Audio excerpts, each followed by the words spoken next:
bismillah rahman rahim alhamdulillah rabbil alamin wabat. Wannan gari namu na Kano gari ne mai cike da albarka, gari ne mai cike da alkhairai, gari ne mai malaman addini da sarakuna da 'yan siyasa da attajirai.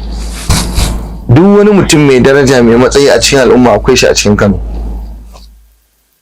Kuma duk wani albarka da kuke gani Allah yana iya yi wa wani gari, Allah ya yi wa Kano. To amma abin da yake tayar mana da hankali a irin waɗannan kwanaki shine yanda aka ɗaure wa faɗan daba jindi, yaƙi fafur da makami, kashe-kashe, zubar da jini, faɗan daba, faɗan kalare ya yawaita a wannan gari namu na Kano mai albarka. Ana faɗan daba a Kano kai ka ce babu shugabanci a Kano, ko na sarauta ko na gwamnati ko na hukuma. Ana faɗan daba a Kano kai ka ce babu ɗan sanda a Kano. Ana faɗan daba da zubar da jini a cikin ƙoƙuwar birnin Kano kai ka ce babu sojoji a Kano, babu barikin soja a Kano. Ana faɗan daba da zubar da jini a Kano kai ka ce babu gwamna a Kano, kai ka ce babu sarakuna ko sarki a Kano.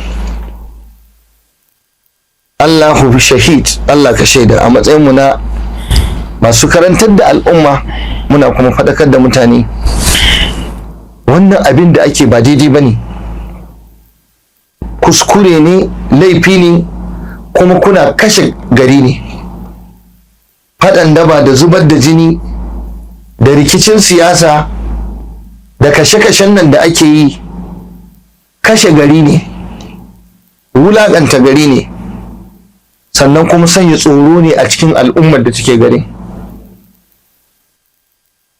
Muna kira ga mai girma gwamnan Kano, Allah ya saka maka da alkhairi akan alkhairan da kake yi, kuma kana ƙoƙari mai girma gwamna, Allah ya saka maka da alkhairi. Kowa ya shaida da masoyinka da maƙiyinka an san cewa kana iya ƙoƙarinka da maganganunka da kuma motsinka duk muna kallo, kuma kowa yana kallo. Amma bai kamata mai girma gwamna ka bari 'yan daba su fi ƙarfinka a Kano ba. Mai girma gwamna, bai kamata ka bari faɗan daba ya fi ƙarfinka a Kano, ka kasa sarrafa Kano, bai kamata ba. Ya kamata a yaƙi wannan tunanin. Muna yaba maka akan ayyukan alkhairin da kake yi, amma kuma dole idan an yi abu ba daidai ba a Kano mu sanar da kai idan baka sani ba, tare da dukkan girmamawa da mutuntawa da kimantawa. Wallahi tallahi mai girma gwamna, idan ka bar faɗan daba da kalaranci da zubar da jini ya yawaita a cikin Kano, zai maka illa a siyasarka, zai maka illa a tarihin mulkinka, zai yi mana illa mu kanmu da muke rayuwa a wannan zamani. Bai kamata kai bacci ka kwanta kai munshari ka kyale wannan abun ya ci gaba da gudana ba. Kuma wallahi mai girma gwamna za ka iya kammala wannan abu, za ka iya magance shi.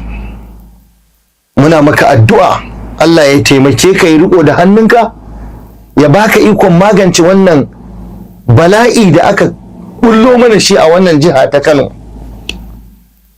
Kashe-kashe da zubar da jini, kana cikin tafiya sai dai kaga ana faɗan dama.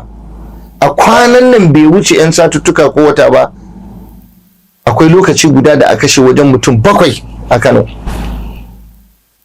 mutum 3, mutum 4, da wannan wanda ya fito kenan, da wanda ma ba a sani ba, banda wanda aka sassara suna kwance a asibitoci, da wanda ma ba su da gata suna gida, da innocent wanda ba su san hawa ba, ba su san sauka ba, da aka yi ta kakkashewa ko aka yi ta sassarewa a wannan gari na Kano.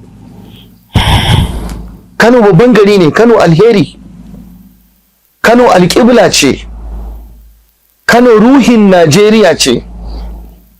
idan kuka bar faɗan daba yayi yawa yayi kwari yayi kauri a Kano, to ina aka yi sa hana a sauran jihohi? Kano fa sauran jihohi fa koyi suke yi da ita, da sun ga ana wani abu a Kano sai a ce a Kano ma ana yi. Inda Allah ya jarrabe ka mai girma gwamna, ya zama a wannan lokaci kai ne shugaban wannan jiha, Allah ya danka maka ita, to bacci bai kama ka ba, ka tashi kai da gaske, kuma wallahi Allah zai taimake ka. Mu masu karantarwa, masu wa'azi, kullum muna yi, mumbaranmu da masallatanmu kullum bayani muke akan tarbiyya. Da haka muna maka addu'a Allah ya riko da hannunka, karfafe ka, ka yaƙi wannan bala'in, ka nemi taimako na Allah a matakin farko, sai kaga ka kashe wannan bala'i da masifa. Muna kira ga 'yan siyasa dukkanku daga sama har ƙasa, wallahi tallahi ku ji tsoron Allah akan jinin mutane. 'Yan siyasa masu taimakon 'yan daba, masu sponsorin zubar da jini saboda neman biyan bukatarsu, ku ji tsoron Allah.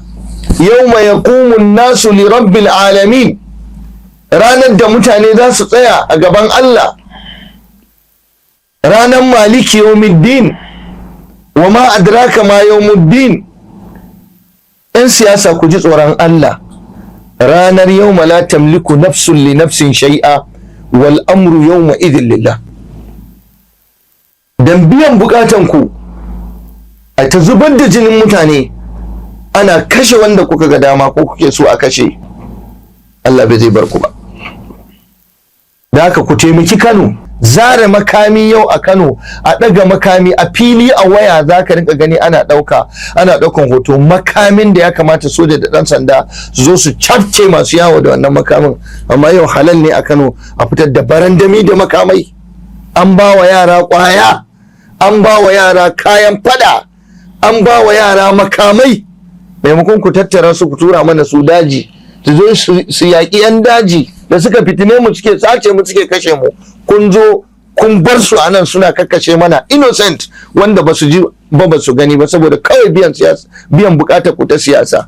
Da haka mun yi wannan magana ne don mu ceto wannan jiha tamu mai albarka, kuma mu isar da wannan sako. Muna kira ga iyaye, ku kama 'ya'yanku. Muna kira ga ku samarin nan da ake cewa 'yan daba ne, wallahi kar ku bari ku lalata rayuwarku da yawo da makami da kashe-kashe. Ba su ba ku kudin jami'a ba, ba su ba ku kudin noma ba, ba su ɗauki nauyin ku suka kai ku waje karatu ba, ba su yi muku kaza, ba su yi muku kaza ba, sun ba ku makami kuna kashe 'yan uwanku da junanku. Wallahi ba ƙaunar ku suke yi ba. Ya zai zama yukhribuna buyutahum bi aidihim, kuna rushe garinku da hannunku. Duk wanda zai yi faɗan daba a Kano zai kashe ɗan Kano ne, zai kashe ainihin al'ummar Kano ne. Da haka muna kira gare ku, kar wani matashi ya bari ya lalata rayuwarsa akan faɗan daba. Ku koma makaranta, ku nemi sana'a, ku nemi aikin yi. Wannan faɗan daban ba zai kai ku ba, wallahi sai ya ƙare. Da haka da 'yan siyasan nan za su muku gata, da sana'a suka koya muku, da kuɗi suka ba ku, kuka yi noma, da inganta kasuwancin ku suka yi, da shi ya fi muku alkhairi. Ya Allah, mun isar da wannan sako. Allahumma fashat, ya Allah ka zaunar da jihar Kano lafiya. Allah ka kare dukkan wani bala'i da ka iya tunkaran wannan jiha mai albarka. Ya Allah, jami'an tsaronmu da suke kokari wajen su samar da kwanciyar hankali da nutsuwa a wannan jiha mai albarka, Allah ka yi riko da hannunsu. Ya Ubangiji, a cikin 'yan siyasan tamu waɗanda suke da zuciya su samar da kwanciyar hankali a wannan jiha, Allah ka yi musu agaji, ka taimaka musu.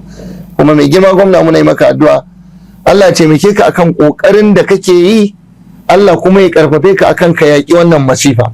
Allah kada ya sa wannan yaƙe-yaƙe da zubar da jini na faɗan daba a wannan gari ya zama dalili ne da zai taɓa maka kimarka da mutuncinka, wanda ba za mu so haka ya faru ba.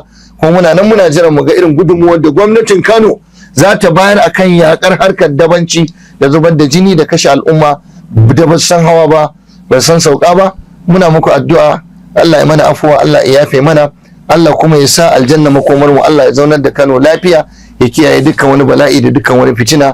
Wa bi hadzal qadri kifaya, wa subhanaka allahumma wa bihamdik, ashhadu an la ilaha illa anta, astaghfiruka wa atubu ilaik. Wassalamu alaikum wa rahmatullahi wa barakatuh.